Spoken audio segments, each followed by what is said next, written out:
Good morning guys, nandito tayo sa Saint Padre Pio Petrosina Chapel. Meron tayong nakitang bundle ng rosary dito po sa halamanan. Kukunin po natin to at ihahatid po natin doon sa Rosary House. Kunin natin and let's go.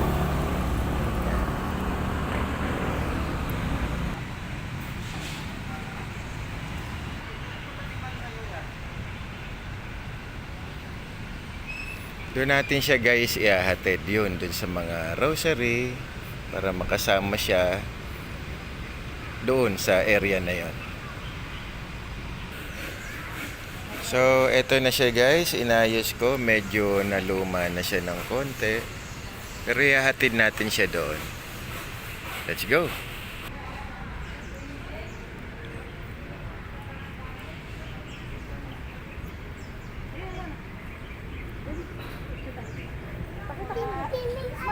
So yun guys, isasama natin siya dito kung saan siya dapat mabilong. Hahanapan na lang natin siya ng pwesto. Tabi siguro natin dito sa ating, yan yung nilagay natin nung dito siya.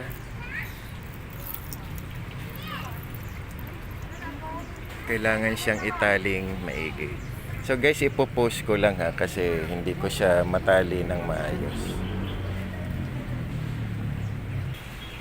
So guys, nandito na siya sa taas. Ito at ito yung bracelet. Ito yung rosary. At ito naman previously yung ating nilagay. So ang ganda pa niya, ang linis.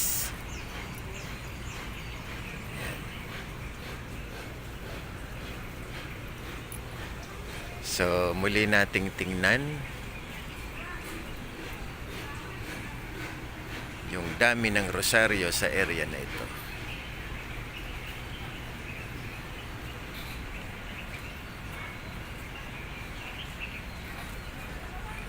Dumadami na siya nung nakaraan tong sa taas, hindi pa ganon kadami.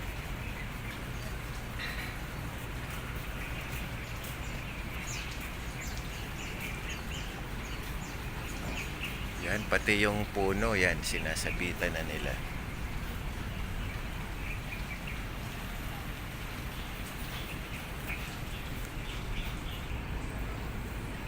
At ito po guys ang imahe ni Saint Pio of Petrosina. Kalagay doon ay May 25, 1887 to September 23, 1968.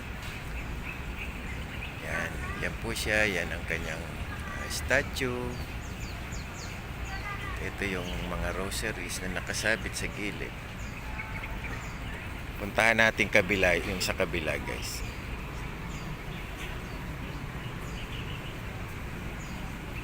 Yan, napakagandang pagmasdan kasi punong-puno ng rosary. Millions of rosaries. Ito yung blinag ko noon na nandito pa din. Ang medalyon. Yan. Sila pong dalawa. At ang itong parang antik na ito na may picture siguro ito dito, kaya lang sa katagalan ay natanggal na dahil sa ulan.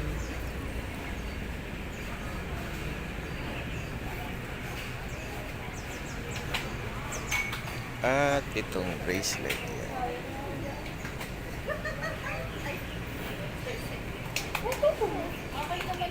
Ganda nito, para siyang silicone.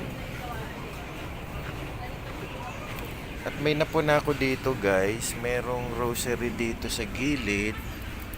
Siguro isabit natin para dami oh. Buo pa naman din siya. Yan, sabit natin kasi sayang oh.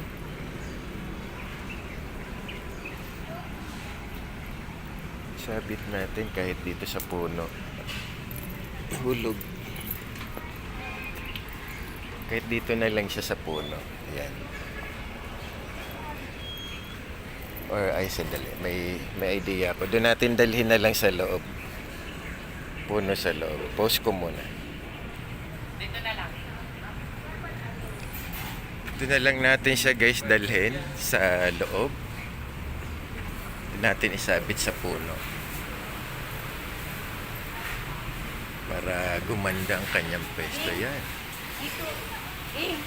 Bing. Bing. Ito yung tanda. Yan. Dito na lang natin siya isabit guys. Para at least ay paganda yung kanyang pwesto.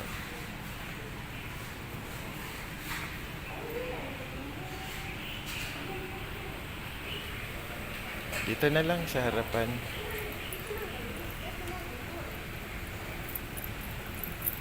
Ay, sorry, nahulog.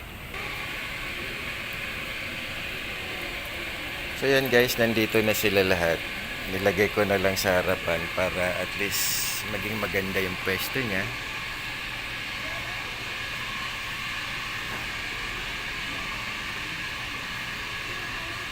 So let's take a second look of rosaries hung at these trees.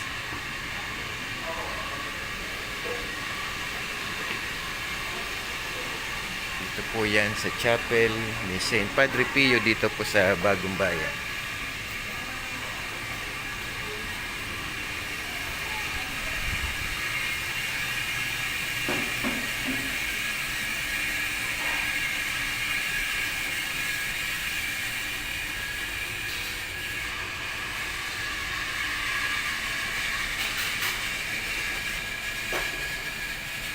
Yan po si Archangel, siya po yung nagbabantay dyan sa mga rosaries.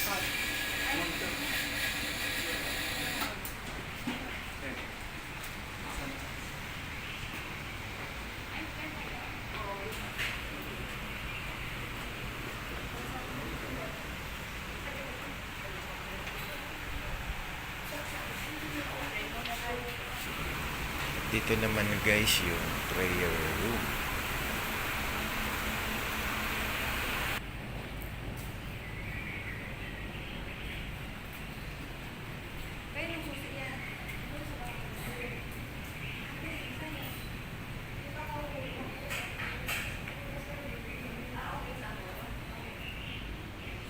Ito naman guys yung souvenir shop. Open po siya. Business hours is 9 a.m. to 7 p.m. At ito po yung loob ng chapel. Silipin po natin.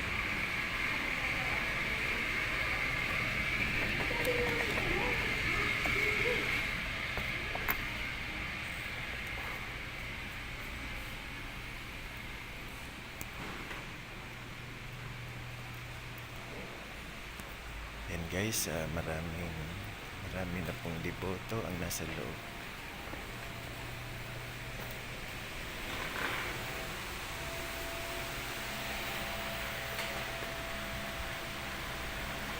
Yan po si Saint Padre Pio. At yung mga nagsusulat ng kanilang petition nandyan po sa harapan niya. At yung iba'y nakapila, iba'y nagdarasal.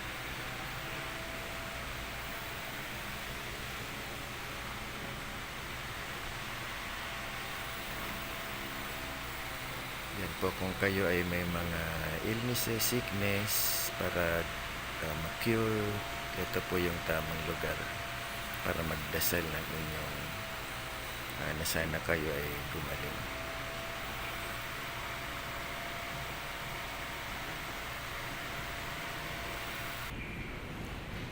Guys, si Saint Padre Pio ay isa sa mga miraculous saint na nagpagaling ng napakarami ng may karamdaman.